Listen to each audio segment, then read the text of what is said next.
Chapter 4. Do you have a gardening problem? We can help you with that. A program dedicated to help you grow a better garden, maintain your landscape, grow healthier trees, make that grass look a little bit greener, as well as preserving what you grow. We're here to help you with your gardening problem. You're tuned in to Garden Talk Radio. You are listening to the most informational-packed hour of garden-focused radio in the country and on the internet with your host, husband and wife team Joey and Holly Baird. This is the Wisconsin Vegetable Gardener Radio Show. Welcome to the Wisconsin Vegetable Gardener Radio Show. The Wisconsin Vegetable Gardener Radio Show is presented to you by Power Planter Earth Augers, the official digging tool.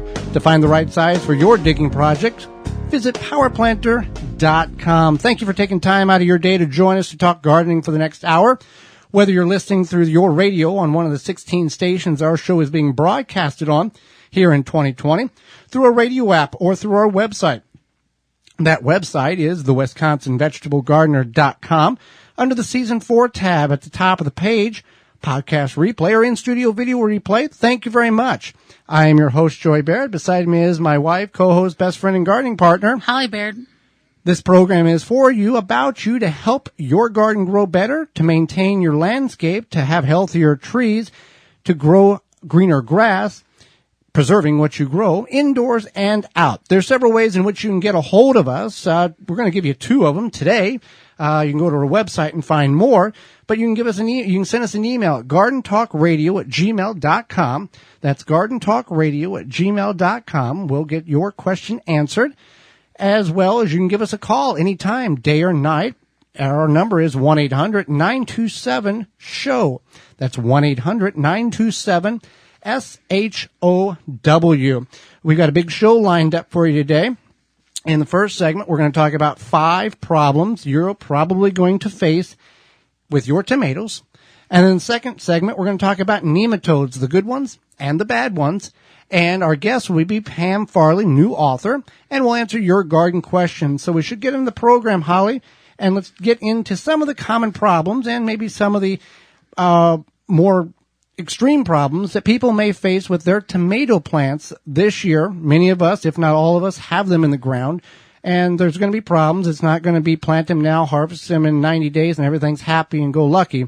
You're going to have some issues, and we need to be proactive instead of reactive with these situations. Sure. So the first one we have here is early blight. And early blight, you have early blight because you'll get this yellowing of the bottom leaves of your tomato plant. If you don't do anything, that yellowing is going to spread. The leaves are going to die off. Pretty soon you just have like this stick with some tomatoes growing on it. So early blight is actually a bacteria that's in your soil. There's many good things in your soil. There's also many bad things. And early blight grows in everybody's soil. It just lives there. But what you can do is that since that early blight lives there and can get onto your tomato plants, is because of the splashing up of water, rain, what have you, splashes on the tomato plant and causes that early blight issue. So there's a few things, different things that you can do. One is you can trim around the bottom of your tomato plants about 6 inches from the bottom of the plant down to soil level. And you just go ahead, trim those branches off, and you would do this throughout the season as they grow and sprout there, and that helps part of it. Another thing you can do is take a handful of whole grain cornmeal and put that around the base of the plant. So you just want to get a little bit more than the cheapo kind. You want to get the whole grain. Name brand. Yeah. This is your tomatoes. These are your babies. Right. They're worth it. You take a handful of that and you put it on the base of the plant. So you want to trim them, take this cornmeal, do that. And then finally you want to mulch. And mulch is going to help keep the moisture in. It's going to shade the roots of your plant, suppress weeds, and also prevents that splashing up. Now, when you're watering the plants, you can definitely water at the base of the plants or if you use irrigation, but Mother Nature doesn't care what your plants when it's raining. So that's why you want to mulch, and you can mulch with anything from straw, not hay, but straw. You can, if you have leaves that you collected from last fall, you can definitely use those, or you can use shredded paper. You can use pine needles, and you can use what we call is chemical-free grass clippings. So if you or somebody else is spraying your grass with some sort of persistent herbicide, do not use those grass clippings.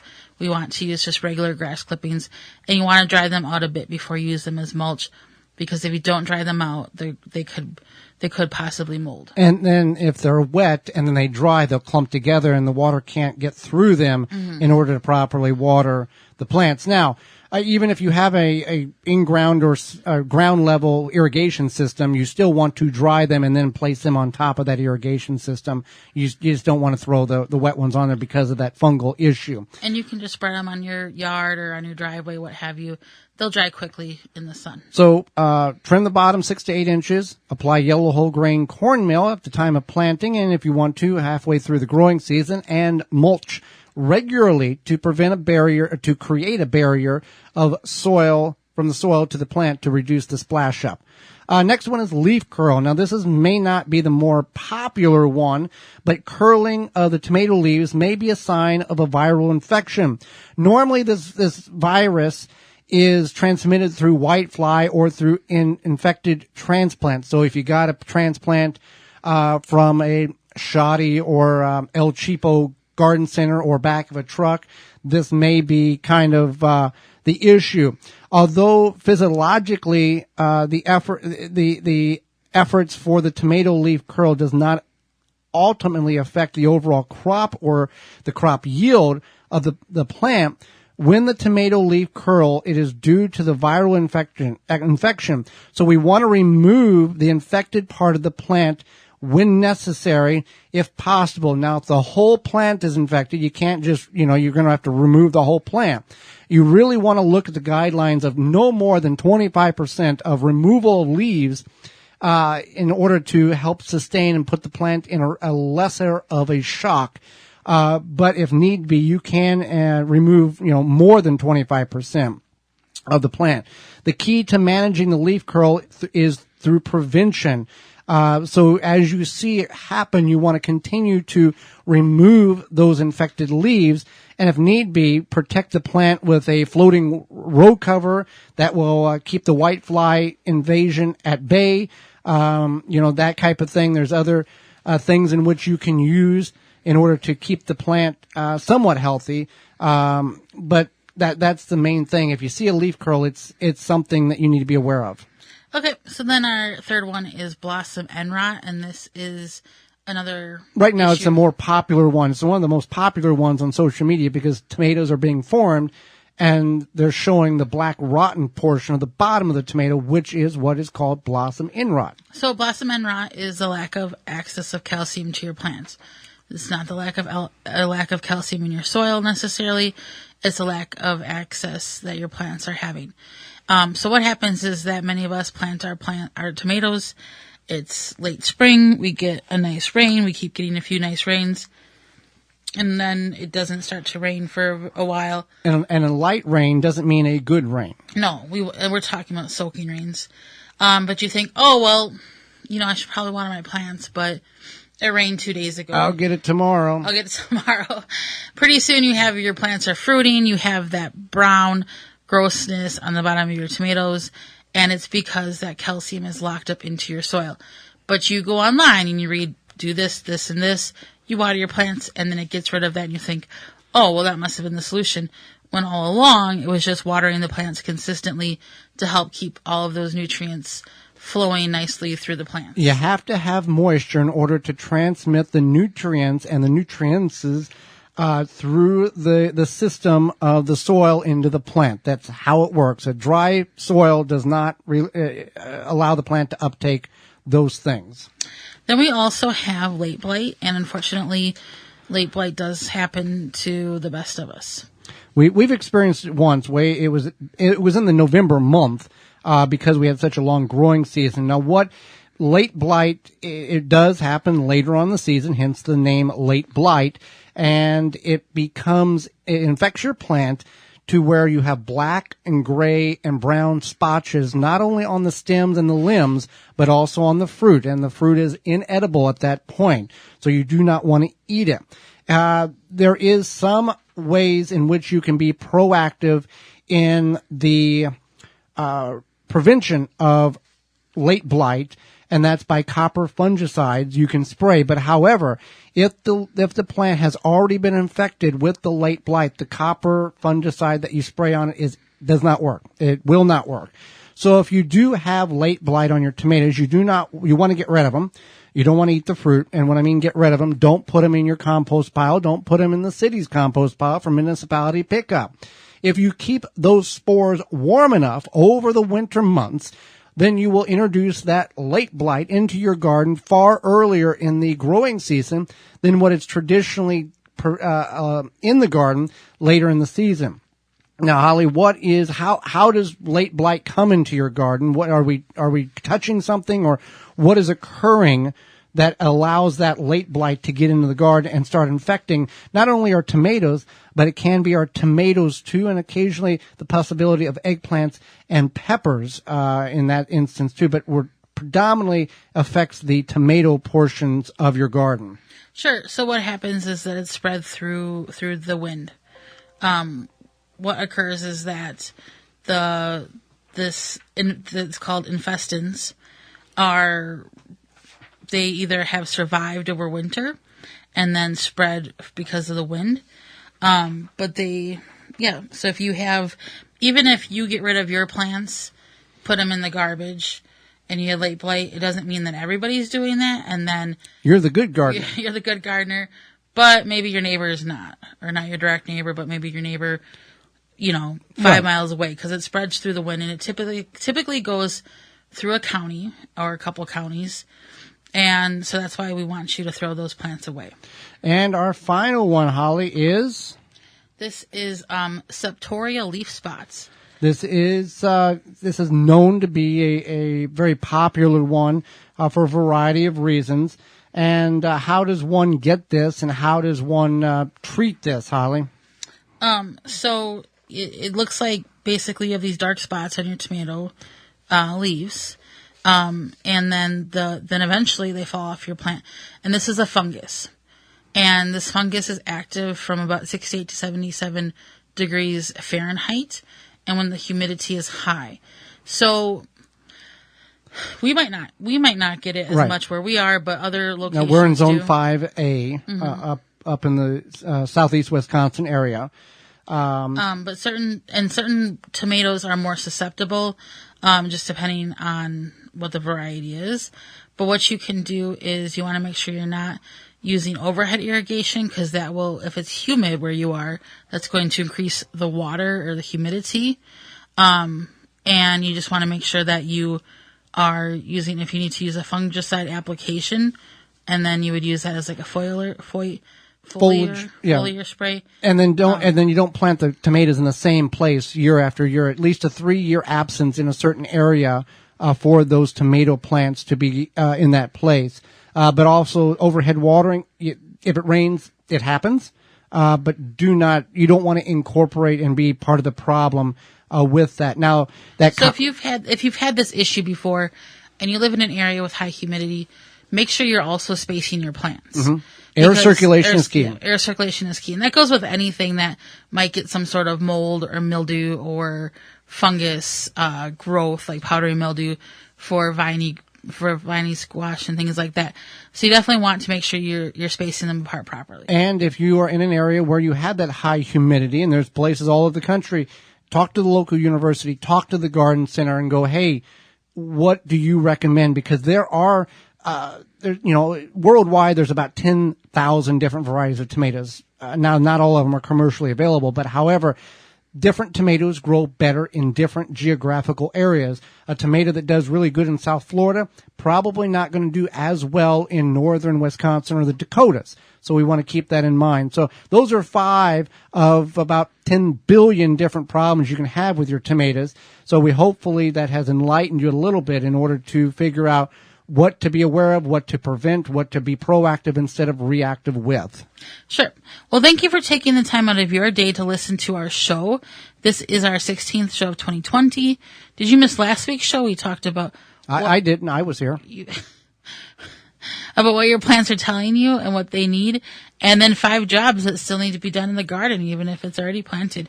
Our guest was author Julie Cerny, And you can listen to that show by going to your favorite podcast platform and searching the Wisconsin Vegetable Gardener Podcast. Or we'll make it easier for you. Just go ahead and send us an email to gardentalkradio@gmail.com. And in the subject line, just put show 15 and we will send you the link. We will be right back. Do not go anywhere. We'll be talking about nematodes in the garden. The Wisconsin Vegetable Gardener, you are listening to a program to help you grow a better garden, maintain your landscape, help your trees grow better, make the grass look greener, and preserving what you grow for indoor and out. Got a question for Joey and Holly? Send it via email anytime to gardentalkradio@gmail.com. If you love growing tomatoes, then you've got to try Tomato Secret by Dr. Jim. At the Wisconsin Vegetable Gardener, we stand behind Tomato Secret and recommend it to all gardeners who would easily like to grow higher quality tomatoes with more color, more flavor, and less bugs and disease. Tomato Secret is specifically designed to grow high quality tomatoes that is made with 12 natural ingredients so pure that you can feed it to a cow. Simply apply 1 cup in the hole at planting and sprinkle 1 cup around the plant after 1 month.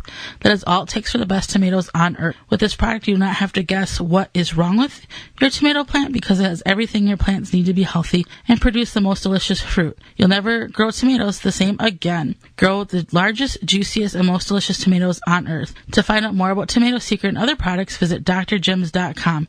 That's drjimz.com. The new way to support your tomatoes, wrap it and snap it. Tomatosnaps.com. Looking to kill weeds without using dangerous chemicals like glyphosate? An all-natural weed killer may be just what you're looking for.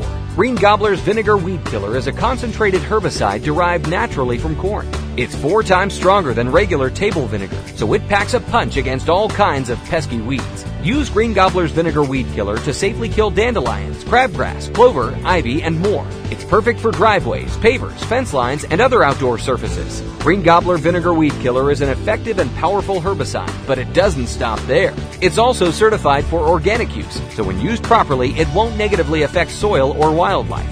Since Green Gobbler's Vinegar Weed Killer is pure vinegar with no other additives, pet owners can let their pets out to play right after application. Search for Green Gobbler Vinegar Weed Killer on Amazon.com today. We offer a hassle-free money-back guarantee, so you have nothing to lose.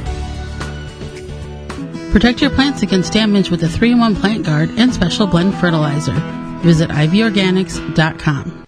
Do not go anywhere. There is more of the Wisconsin Vegetable Gardener radio show to come, which is presented to you by Power Planter Earth Augers, the official digging tool. To find the right size for your digging project, visit powerplanter.com.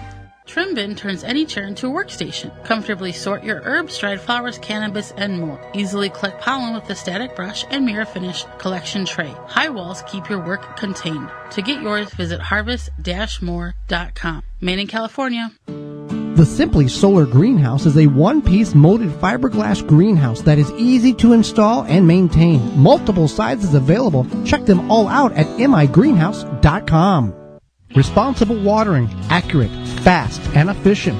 Earth conscious. Visit waterhoop.com. Bluemel's Garden and Landscape Center offers an awesome selection of high-quality garden and landscape products. We have just the plants you're looking for: annuals, perennials, veggies, herbs, and more. Plus, you can always count on us to answer all of your questions and offer expert advice. Bluemel's also carries the largest selection of bulk landscape materials in the area. Enjoy a beverage from our coffee shop while your kids run around in our huge playground. Join our growing list of highly satisfied customers. Visit the garden center that offers everything you're looking for. Visit Bluemel's today.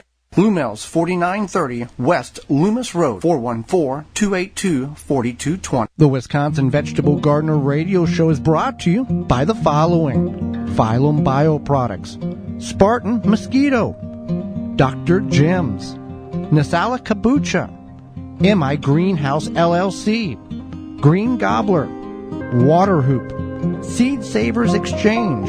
Find all sponsors at the WisconsinVegetableGardener.com and thank them for their support.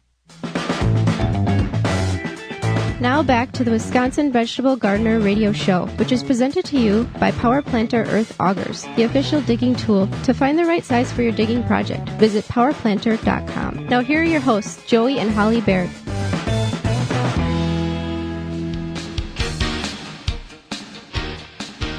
Welcome back to the Wisconsin Vegetable Gardener, a radio show. Did you know that your soil is alive? It's a living, breathing item. It has millions and billions of things in it. Not only things that you can physically see with your eye, but microscopically, there are hundreds and millions of different things in that soil. And nematodes are one of those. Right. So let's talk about what nematodes are. Okay. Besides something that lives in your soil. They are a tiny little microscopic animal. They Organism. Yeah. They're a decomposer. They're often referred to as roundworms, but they are not related to the earthworm. They're more of a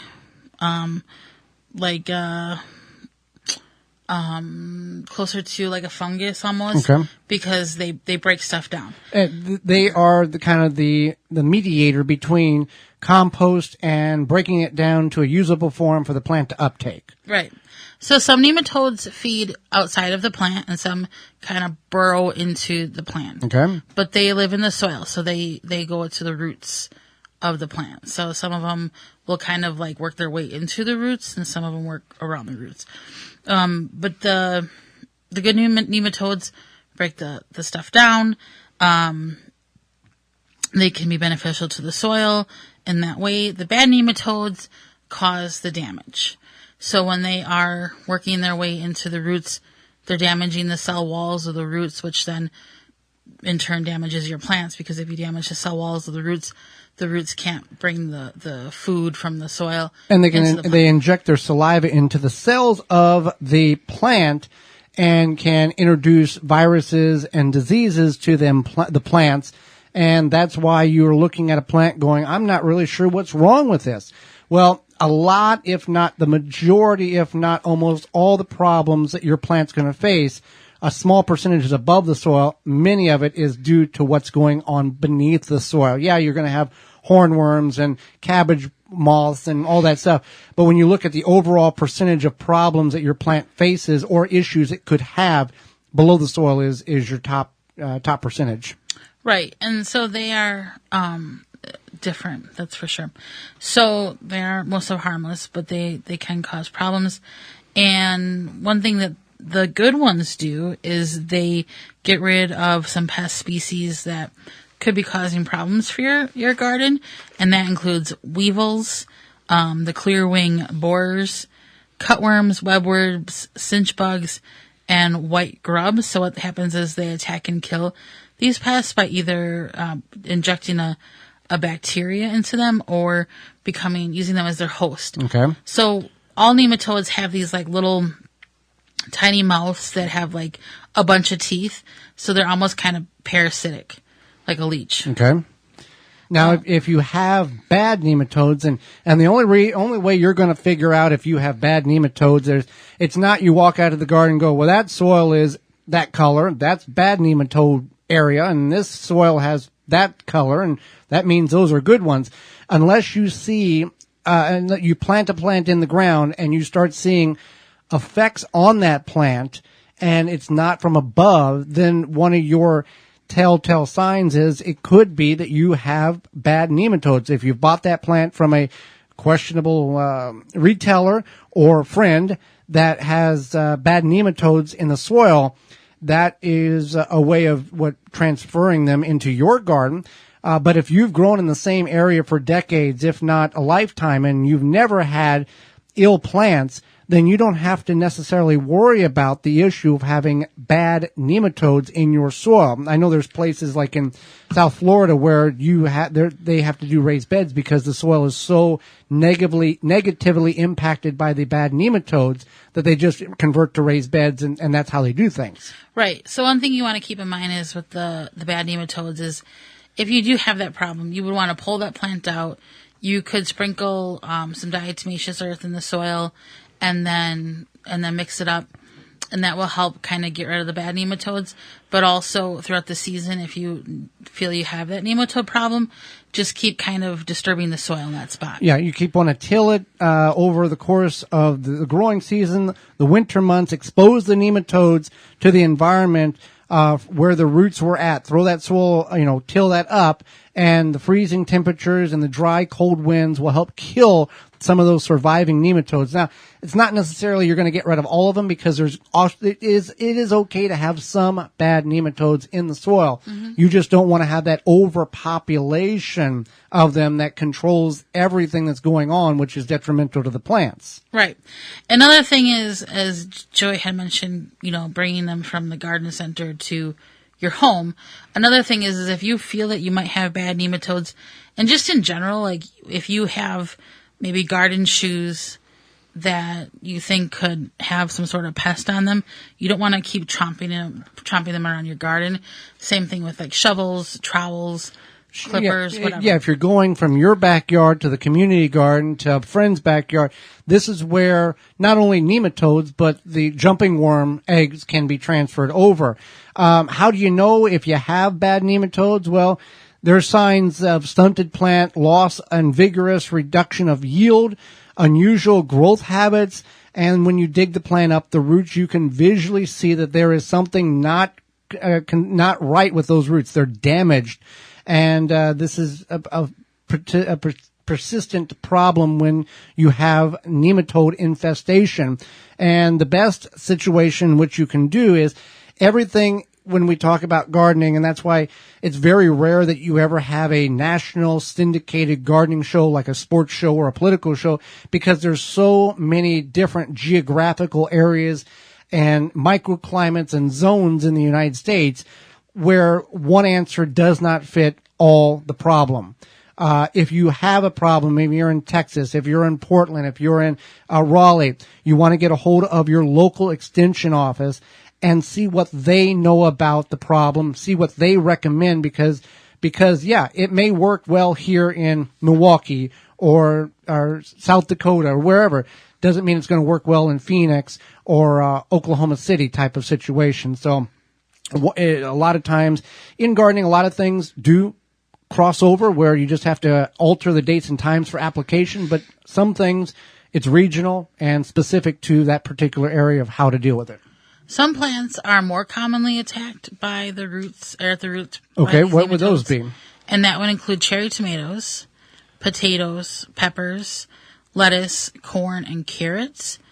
And some that are more resilient to the nematodes include chrysanthemums, onions, rye, and alfalfa.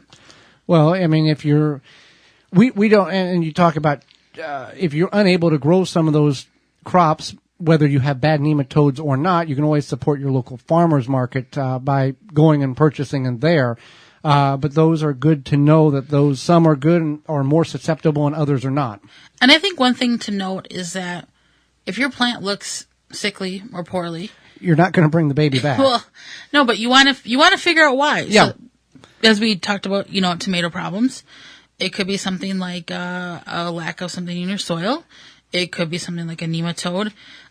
There's a lot of new gardeners this year, and everybody who's like talking to me about gardening, I'm like, it's not going to be magical your first year. It's not a PBS television show. No. Where you plant it in the first 8 minutes and the second 8 minutes you harvest it and everything's beautiful. Right. And one of my oldest friends, she's telling me, she's like, she's got 3 kids, whatever, and she's like, I will just be happy if I can just grow something. And I'm like, that is a really good goal, and I hope you get there. And she will, but it's just like, it's not going to happen instantaneously.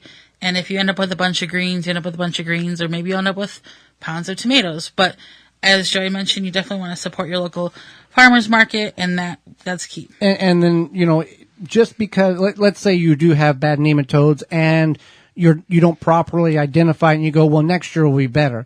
Next year will not be better because it will have the same results on the same family of plants in that area. And until you remitigate the soil, you add diatomaceous earth, you bring in good nematodes, which you can purchase online, and you can do your research on whether you feel that you need to bring in good nematodes or just bring in good compost that has those nematodes already part of that ecosystem, then you need to be kind of thinking of what's best for your particular growing area and your zone there. But again, just because, it'll be better next year, it's not going to be better next year. Things don't magically create a fix for itself in the garden when it comes to these plants. Right, and that's definitely something to keep in mind. And also that there is always something in your soil, and it's good to remember that there's good stuff and there's bad stuff, and it's not just you in the garden. Right. So good nematodes, yes. Bad nematodes. Good nematodes are good for your garden. Bad nematodes are bad for the garden. And there can be a balance or can be a harmony for good and bad. But if you have an overpopulation of those bad ones, you're going to see ill effects on a lot of your crops. Well, Holly, now summer's here. Temperatures are not only warming up, they're getting hot. And your garden is going to be filled with beetles, weevils, borers. And if their Japanese beetles are not knocking on your door of your garden, they're on their way. I've heard them. They've told me they're coming. They told you they're coming? Yeah, they told me they're coming. So you might want to kind of get ahead of the game here. And what better way to prevent these pests from destroying your garden than by controlling them while they are larvae? Grub-Gone is an easy to apply granule product that can be spread on your turf to successfully control grub invaders. Developed by Phylum Bioproducts from a naturally occurring bacteria, Grub-Gone is a non-chemical BT product that specifically targets only certain scarab pests, and it is safe to use these bees and other beneficial insects. Yes, it is. If you already have the beetles flying around in your yard, Beetle Gone is an organic water dispersible powder that you can spray directly on your edible plants. To find out more and where to purchase, go to PhylumBioproducts.com. That's PhylLLOM bioproducts.com, and they have the solution to your problem. Do not go anywhere. When we come back, new author Pam Farley will be with us. You're listening to the Wisconsin Vegetable Gardener Radio Show, a program to help your garden grow better, to maintain your landscape, make that grass look greener, your trees healthier, preserving what you grow indoors and out. You can bet the Wisconsin Vegetable Gardeners phone lines are always jammed during the show. So Joey and Holly keep their phone lines open 24/7 to help you. Call anytime, 24/7. Just dial 1-800-927-7469. Or just remember, 1-800-927-SHOW. SHOW. Leave a message and they will call you back. Planting conditions are always favorable with the Power Planter Earth Auger. No matter what the job is, Power Planter has the right size for you. Simply attach to a drill and let the Power Planter do the work for you, creating holes fast and efficiently with ease. Find the size that fits your project at powerplanter.com.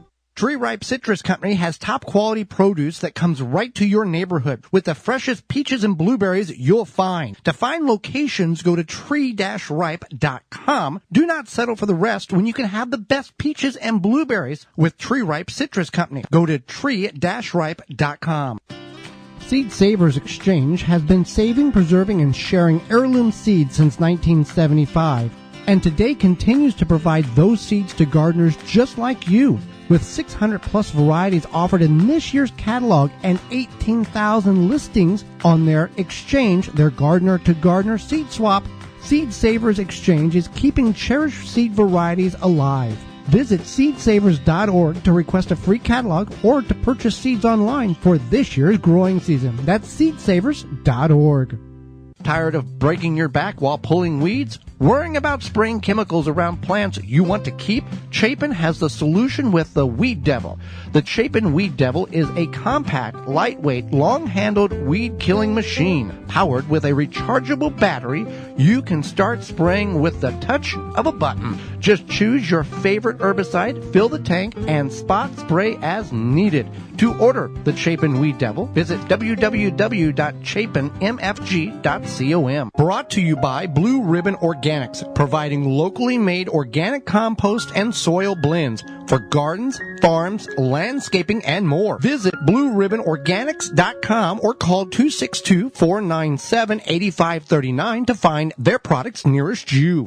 Do not go anywhere. There is more of the Wisconsin Vegetable Gardener Radio Show to come, which is presented to you by Power Planter Earth Augers, the official digging tool. To find the right size for your digging project, visit powerplanter.com. Dig planting holes from a comfortable standing position. Step, twist, pull, and plant. Visit ProPlugger.com. World's coolest rain gauge.com. Need I say more? The number one key to healthy, productive plants are the roots. Starting from seed to full-grown plants, rootmaker.com has the answer. From seed starting trays with an innovative design that air prunes the roots, creating a fabulous root system, never again will you have root-bound plants. To multiple gallon grow bag sizes to raised beds, rootmaker.com has your grow needs covered. Visit rootmaker.com. Use coupon code TWVG at checkout and get 10% off your entire order. The Wisconsin Vegetable Gardener Radio Show is brought to you by the following: Power Planter Earth Augers, Ivy Organics, Rootmaker, Pomona Universal Pectin, CHAPIN Manufacturing Incorporated, Pro Plugger, Tomato Snaps, World's Coolest Floating Rain Gauge. Find all sponsors at the WisconsinVegetableGardener.com and thank them for their support.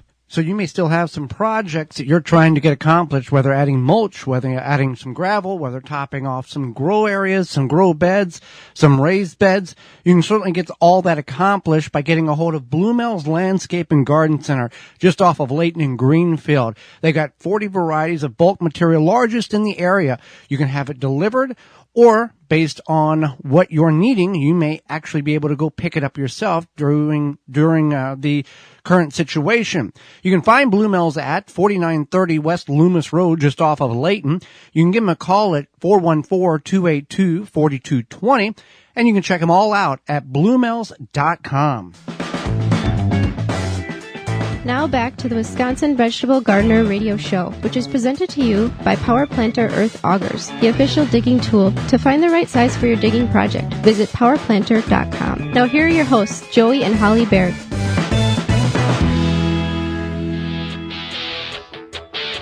Welcome back to the Wisconsin Vegetable Gardener Radio Show. Holly, let's go to the hotline and bring in our guest for the week. Pam Farley is also known as the Brown Thumb Mama. She is a blogger, author, and small business owner. She also released an ebook recently just for new gardeners. Welcome to the program, Pam. Thanks for having me. Well, thank you for taking time out of your busy schedule to join not only Holly and myself, but all of our listeners from across the country. We appreciate the time you're going to give us. Thanks. So let's talk about this ebook that you wrote, The Ultimate Beginning Gardening Bundle. What inspired you to write this book? Where was the aha moment that you said, hey, this is what I'm going to do and here's how I'm going to do it? I've always written about gardening on my blog, Brown Thumb Mama, and I'm not terribly good at it, which is why I say I have a brown thumb. I don't quite kill everything. I don't quite have a booming garden either. And I realized that a lot of the gardening books and information out there assumes you know things like, what is direct sun? Do I have to plant seeds right side up? Super duper basic questions that people might be embarrassed to ask. So I thought, let's just answer as many, like take the reader by the hand, answer as many questions as I can think of, and help them with super basic things like, how do I know if I have enough sun? How do I know if I have enough water? That kind of thing. In the procedure of writing this book, was there a certain tip or a certain piece of information that kind of shocked you, like, I never even thought about including that until I did the study for it? I asked a bunch of colleagues in my town, other people who were thinking about gardening and considering it, and they didn't know when to plant what, which different zones, they didn't know about climate zones and what to plant during what time of year.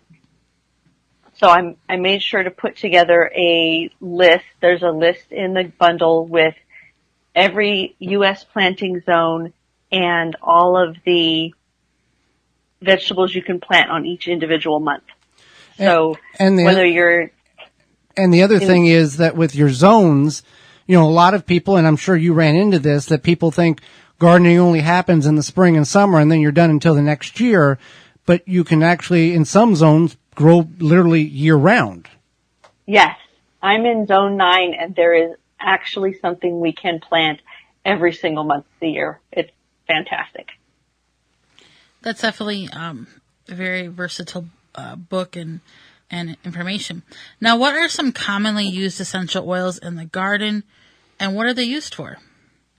There are actually quite a few. One of the most popular ones, and that my readers really appreciate, is using a few drops of rosemary essential oil mixed with water in a spray bottle, and you spritz that around your garden, and it keeps cats away. I love cats, but I don't like them using my garden as a litter box. Well, So short of planting rosemary plants, just spritzing some rosemary water around is a scent that they don't like and they will avoid. how frequently do you have to apply that? After a rain, or does the scent last a long time? It depends on how sunny and how windy it is. I tend to go out and do it about once a week. Just, I would rather apply it more frequently and get them not even associating my backyard as a place to be than to have it slip and have them decide, oh, that cucumber patch looks really nice and lovely. And Another, go ahead with it. Yeah, I was going to ask what would be another one. another great oil that helps with fungus or mildew, like powdery mildew or downy mildew, is Melaleuca, which is also known as tea tree. 10 drops of Melaleuca and 1 cup of water in a spray bottle. And then you only want to use that about once a week. And you want to, it can cause the leaves to be a little sensitive to sunlight, so you would want to apply it later in the day, like towards the evening, so that the sun doesn't burn the leaves. Now, whenever people are saying, well, I don't have cats. Well, a lot of times you may not have cats, but there's a lot of cats that wander around. So the application to keep them out, you want to be proactive instead of reactive, because once they've established their little territory, it's hard to get a stray cat unless you physically remove it and take it somewhere. Exactly. And who's going to sit outside all day with a squirt bottle of water to deter them yourself? It's easier to just, like you say, keep them away proactively. And it's very interesting about the Melaleuca tea tree oil, because powdery mildew is a very common problem for many people. So I know that people are always looking for some sort of solution. So you are an advocate for natural living, and that's part of the reason we asked you about the essential oil question. Mm-hmm. But also, what is natural living? I think some people have many misconceptions about it. And what are some ways people could live more naturally no matter where they live? That is a great question. So for me, natural living does not mean giving away everything you own and, wearing sackcloth and ashes and living in a stone hut and things like that. It means quite simply to be a producer instead of a consumer. Maybe you decide to bake your own bread, or you decide to grow a couple of herbs on your windowsill. Use essential oils, make your own natural cleaners instead of buying the chemical concoctions at the store. Those kinds of things can help reduce of course they reduce the plastics and the commerce and things like that. They also help you to learn skills and things that you can use. It's more, I'm trying to think of the best way to express it. Although it can be tougher to learn to bake your own bread, the sense of achievement is incredible as opposed to going to the store and buying a loaf of bread in a plastic package. Now, if I remember right, that you're not a big advocate of using bleach, but you have a recipe in which you can utilize some more natural products in order to get the same effect. Am I remembering this correctly? That's right. It is. There are actually a few different ways that you can naturally kill germs without bleach. The easiest one that probably everybody's going to have these items in their pantry right now is hydrogen peroxide and plain white vinegar. So what you do is you either put them into a spray bottle or just screw a spray lid onto the top, keeping each one of those in separate bottles. You spray the vinegar onto the surface that you're disinfecting, leave it sit for a few minutes, don't wipe it off. and then you spray the hydrogen peroxide on the surface again, and you leave it evaporate. You don't wipe it off. The combination of those two, of the vinegar and the hydrogen peroxide, create peracetic acid, which is effective against things like Salmonella, E. coli, and Listeria. There's actually an article written about it in the National Institute of Health. It's been scientifically studied. So that's one of my favorites. There are some times when you wouldn't use that. You won't use vinegar if you have granite or marble countertops. And they teach you that when you have those countertops put in, because vinegar is acidic and it can damage the stone.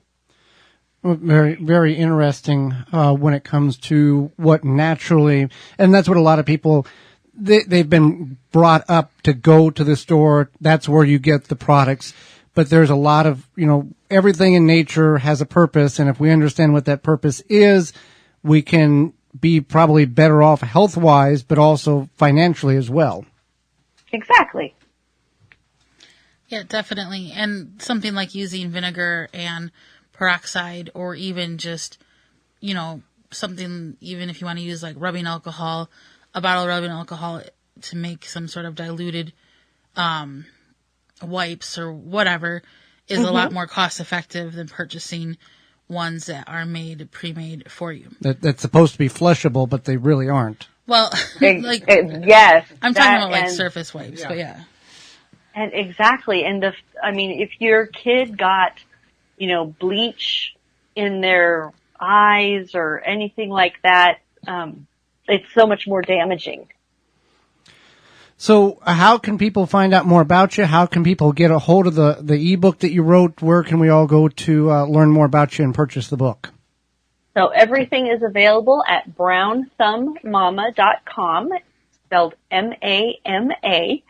There's information about the Ultimate Vegetable Gardening Bundle, lots of new recipes like strawberry freezer jam, and how to get rid of aphids naturally. So something for the gardeners, something for the natural living folks, lots of recipes, and all of my social media handles are also Brown Thumb Mama. Well, Pam, we greatly appreciate you taking time out of your day to not only enlighten Holly and myself, but all of our listeners all over the country. Thanks again. It's great to talk with you. Absolutely. And do not go anywhere. When we come back, it's about your garden questions and our garden answers. You're listening to the Wisconsin Vegetable Gardener radio show program to help your garden grow better. Got a question for Joey and Holly? Send it via email anytime to gardentalkradio@gmail.com.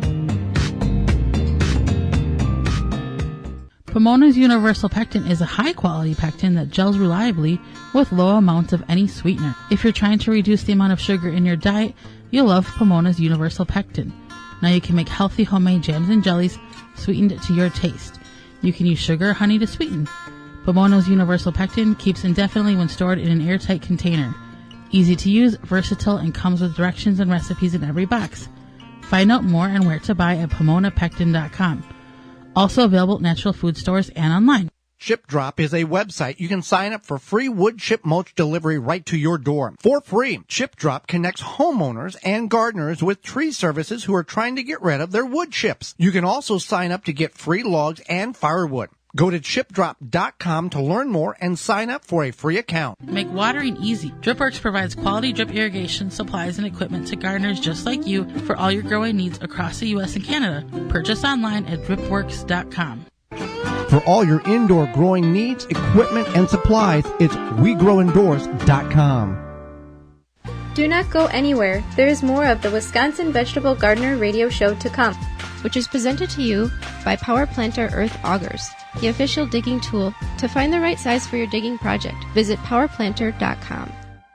Deer Defeat is an all-natural repellent to keep deer, rabbits, and groundhogs away from your precious plants. Deer Defeat protects your plants day and night, dries clear, and odorless. It will not clog your sprayer. Deer Defeat works for 30 days through rain, snow, and freeze. Safe, effective, and works on rabbits. Money-back guarantee. To purchase, go to DeerDefeat.com and use code RADIO to save 10% on your order. Deer Defeat. It can't be beat. Conserve water, save time, reduce runoff, eco-friendly. Visit waterhoop.com. When it comes to bulk landscaping materials, Bluemel's Garden and Landscape Center is where everyone goes. Whatever the project, we have the materials you need with over 40 varieties to choose from. Soils, mulches, gravels, decorative stones, fresh cut sod. Bluemel's has these products in stock and ready for easy pickup or fast delivery. So what are you waiting for? Now is the time to get your yard back into shape. Stop in and pick these materials up or call us for delivery today. Nobody does bulk landscaping materials better than Bluemel's Garden and Landscape Center. Bluemel's 4930 West Loomis Road, 414-282-4220. The Wisconsin Vegetable Gardener Radio Show is brought to you by the following: Neptune Harvest, Happy Leaf LED, Dripworks, We Grow Indoors, Deer Defeat, Harvest More, Blue Ribbon Organics, Bluemel's Landscape and Garden Center, Chip Drop. Find all sponsors at the WisconsinVegetableGardener.com and thank them for their support. Now back to the Wisconsin Vegetable Gardener Radio Show, which is presented to you by Power Planter Earth Augers, the official digging tool. To find the right size for your digging project, visit powerplanter.com. Now here are your hosts, Joey and Holly Baird.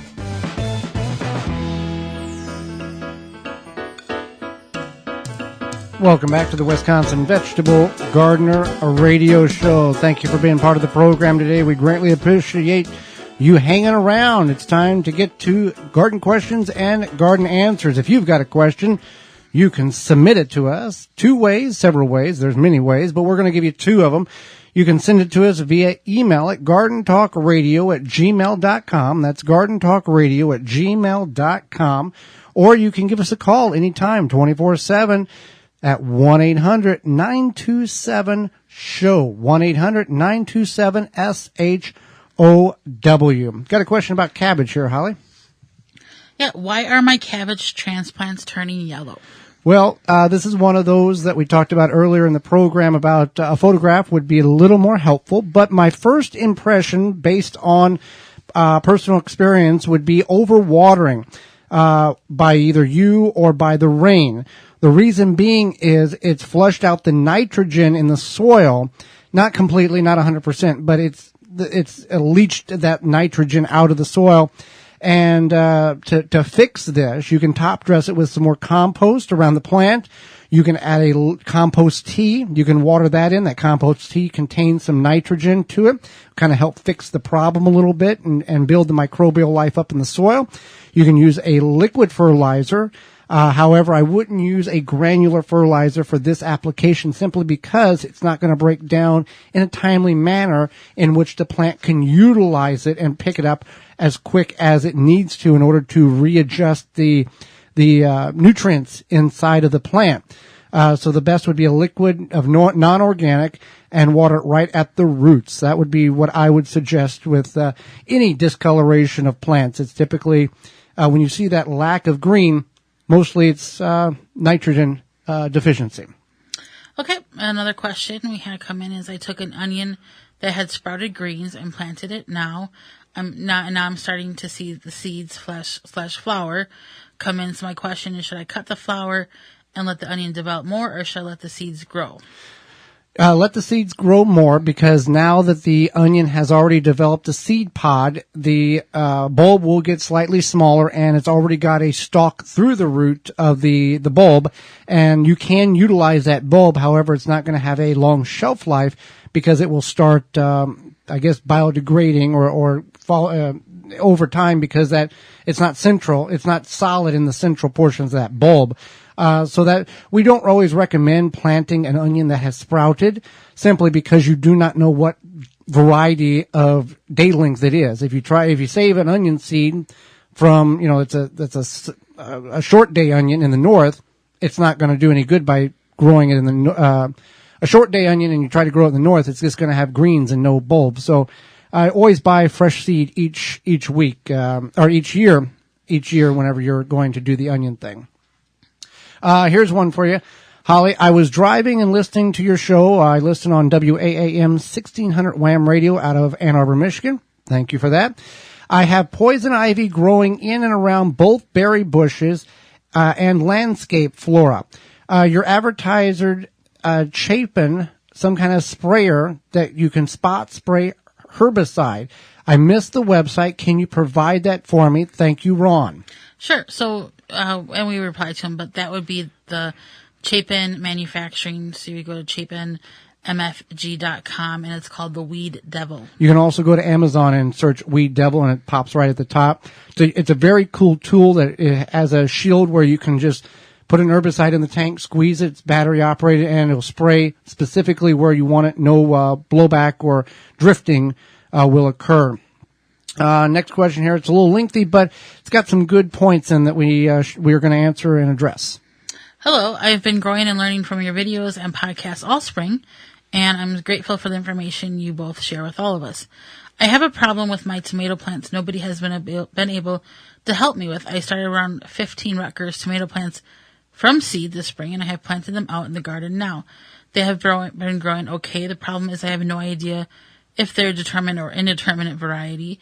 The seed packet did not say. I have no other variable varieties to compare them to see which they resemble more. And my internet searches says Rutgers can be either depending on the specific line. I'm not sure how to prune them, if I should at all, since I read removing suckers is only done with indeterminate tomatoes and will reduce production in determinate ones. If you have any advice how to keep them properly pruned or how to tell me what type they are, the plan is to let them bush out, since I'd rather have extra foliage than a stunted tomato plant. So Rutgers are that funny tomato that could be indeterminate or determinate, and unless you know, your guess is as good as ours. The only way you're going to know what a tomato is, either determinate or indeterminate, is at the time of fruit production, and if that plant gets to a determinate height and kind of you can visually see it stop growing, or it will continue to grow and vine and produce more and more. So there's no way of going, well, at this stage, that plant is a determinate, at that stage, it's an indeterminate. And when it comes to the suckers, it depends on who you talk to and who you want to get in a fist fight with, whether or not you should prune the suckers off a tomato or not. Explain what a sucker is on a tomato for people who may not be familiar with that terminology. Sure. So a sucker is basically an extra growth on a tomato. So you're going to have the main stem or one of the main stems, and then off of that main stem, you're going to have the branchy stem, and the sucker grows between the main stem and the branchy stem.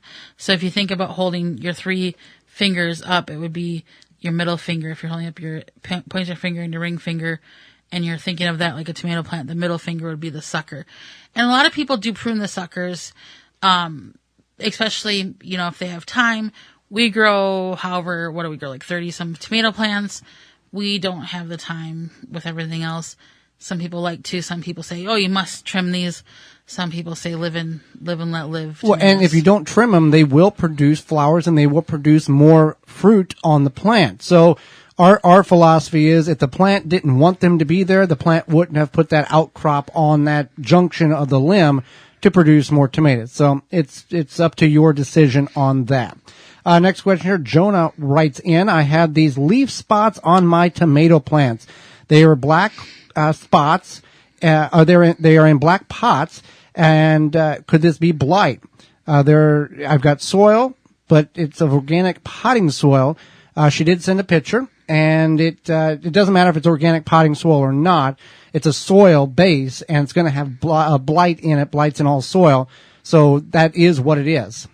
Yeah, so that to us it looked like early blight, and we've basically answered this question in the first segment today, but it's maybe some people didn't tune into the first segment. So right, so what you want to do is you want to trim the lower leaves of your tomato plants about 6 inches from the bottom of the plants and down. Then you want to take a handful of whole grain cornmeal and place it around the base of your plant, and then you would want to mulch around the plant with straw. If you have chemical-free dried grass clippings or shredded paper. And this is going to help that splash up on those plants, on the leaves, and prevent that early blight. Yep, that will fix it. I have an old cherry tree in the back. Oh, what? Bing cherry tree in the backyard. I have neglected to trim it for the last several years, and new shoots have begun growing up out of the larger, lower branches. Should I trim them, way down and allow the new shoots to develop. They're talking about cutting the old ones that are not producing and appear to be dead. Some of the branches look dead. At this point, I'm trying to bring the tree back to life. Buds are still on the lower branches. I'm adding, he added a picture to the email and asked us what we thought. Now, the tree is on its way out. Yeah, the tree looks sad, and it's not because he neglected to trim it. There's other issues going on there. It looks like it was going to die. It wasn't because he neglected to trim it. And we had a similar situation with our pear tree the last couple of years, and now it's got like one branch of growth. So, yeah, if you think your tree's dying, it probably is. Okay. And that's, you need to, and we informed, him that you need to get a certified arborist, and they know, I mean, they're kind of like us in the vegetable world. They can look at a plant and go, yeah, that has X, Y, Z, and here's what's going to happen. Typically, whenever a large portion of a tree has lost life and is not producing foliage in the period of time in the summer months, it's not going to come back. You're going to have to take that Bing cherry tree out to the back 40 and put it out of its misery. Yeah. This year, here's a straw bale question for you, Holly. This year, just like most other years, I planted peas and beans in my straw bale, and they had very poor germination. I got the seeds from a reputable seed company and put a layer of soil on top of the straw bale and with organic matter.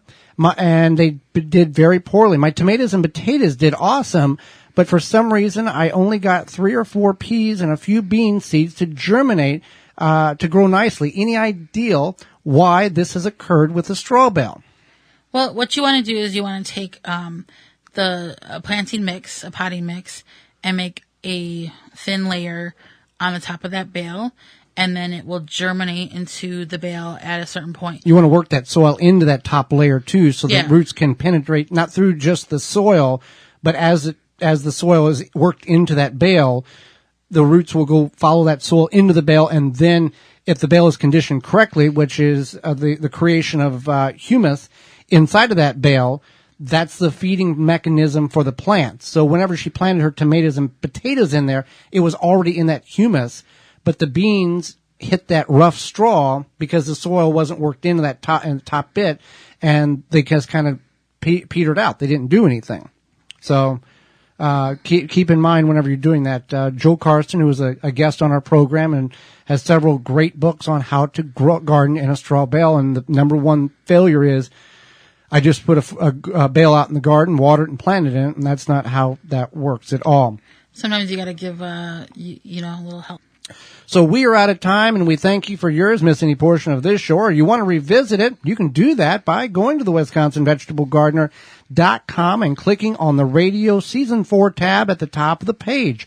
Or you can send us an email at Garden Talk Radio, and we will send you the link to this show. You can just, the one with Brown Thumb Mama, talking about tomato problems. We'll know what you mean.